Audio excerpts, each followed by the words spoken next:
اعوذ بالله من الشیطان الرجیم بسم الله الرحمن الرحیم. د میراث خان ټیکنیکل یوټیوب چینل ګران لیدونکو او اوریدونکو بیا هم ښه راغلاست. د کمپیوټر سکل په لړۍ کې نن نوبت رارسېدلی چې تاسو ته یوه ویډیو جوړه کړم چې څنګه کولی شو خراب یو اس بي او خراب میموري کارډ په اسانۍ سره جوړ کړو. نو راځئ چې سټارټ واخلو.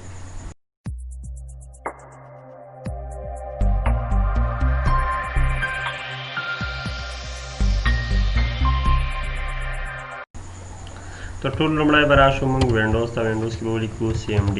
CMD چې کله ولیکو رایټ کلیک به پرې وکړئ او رن از ایډمنسټریټر به ووایئ، یس بټن به کلیک او انټر بټن به ووهئ.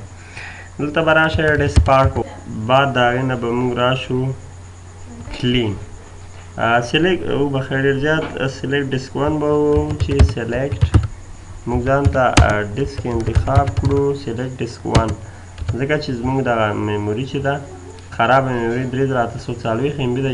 یو جی بي چې دی 1040 MB کېږي. زموږ دا خراب میموري چې ده دا 4 جی بي ده. دا پاس کوم د کمپیوټر هارډ ډیسک دی 415 جی بي دی. نو دا لاندې ډیسک ون آنلاین دی. دا ډیسک ون چې دی موږ نوی ورته انزرټ کړی دی خپل کمپیوټر ته. نو موږ هم همداسې لیکو چې سلیکټ ډیسک ون. نو انټر بټن وهو چې کله سلیکټ شو بیا ورته لیکو کلین. موږ ته دغه صفا کړه. کله چې دا کلین شو بعد د هغې نه به موږ راشو دې کې به پارټیشن جوړ کړو کریټ پارټیشن پرایمري. کله مو چې ولیکل فکر کوم چې زما په سپیل کې غلطي وه. بعد د هغې نه بیا ولیکو کریټ partition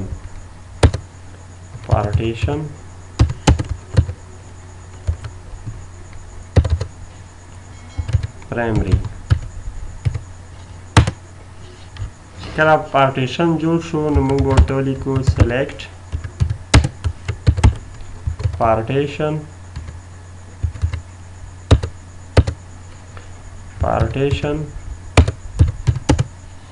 ون، ځکه چې لومړی پارټیشن دی چې موږ جوړ کړو که نه.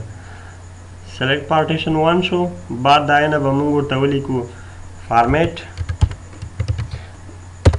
په دې ځای کې دوستانو که تاسو ته وښیم چې موږ یو میموري یا یو اس بي بوتیبل کولی هم شو د وینډوز لپاره، خو وینډوز لپاره هغه طریقه هم زه تاسو ته بله ویډیو کې وښیم چې څنګه کولی شو کمپیوټر لپاره یو یو اس بي او میموري کارډ بوتیبل جوړ کړو که نه، چې هغې په واسطه موږ کولی شو بغیر د ډیسکه کمپیوټر ته وینډوز وکړو. نو هغه طریقه به زه تاسو ته په بله ویډیو کې وښیم. دغه طریقه یوازې او یوازې د خراب میموري کارډ د جوړولو ده. نو زه به هم تاسو ته دې طریقه وښیم.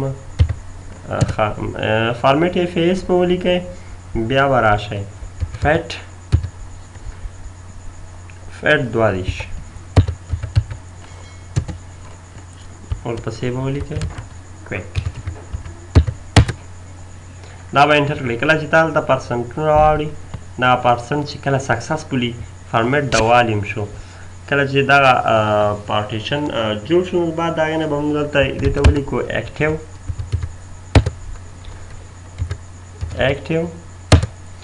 بعد د هغې نه به موږ دې ته ولیکو چې اگزیټ.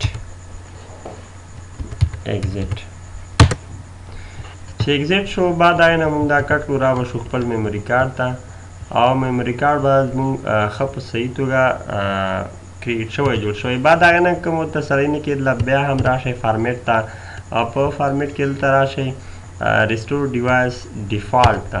چې کله هم ډیفالټ سایز ووهه نو دلته به راشئ سټارټ ته او بیا به اوکې بټن ووهئ چې ستاسو میموري کارډ ښه په اسانۍ سره ډیلیټ او فارمیټ شي. نو بعد د هغې نه به ستاسو یو اس بي وکولی شي چې کار ته برابره او جوړه شي، او میموري یو اس بي فرق نه کوي چې هر یوه وي، نو ستاسې دغه یو اس بي به کار ته برابره شي. والسلام.